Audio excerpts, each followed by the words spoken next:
Now, this is not ready, but I just want to show it to you. This really hasn't got full volume yet.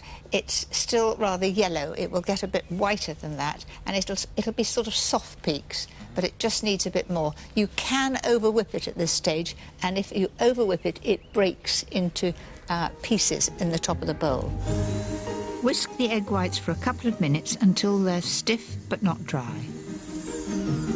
That looks just what I'm wanting. So we've got plenty of volume there, and I'm going to take about 1/3 of that into here. I think that's just about 1/3. So I'm beating that in. This just slackens down the mix to allow you to put the rest in. Exactly. So I'm going to take the rest of the egg white and put that in one go.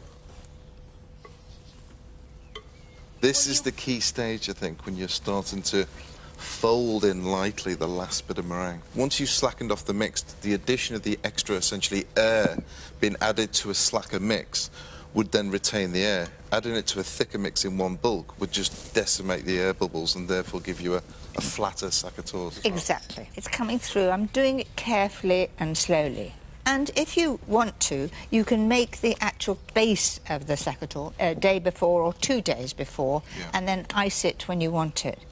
So all that mixture out in one, more or less one blob, and then you're not taking the air out of it. So in it goes, and it's a perfect mixture, absolutely smooth. If you haven't mixed the egg white in properly, what happens, it looks curdled. Yeah.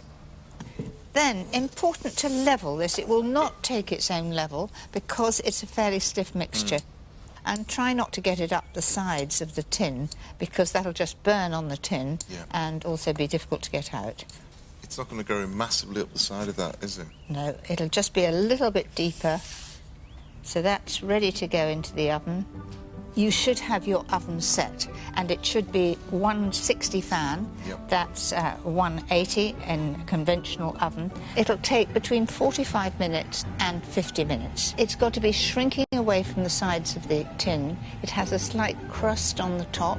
If it does sink, it usually means that you've slightly undercooked it.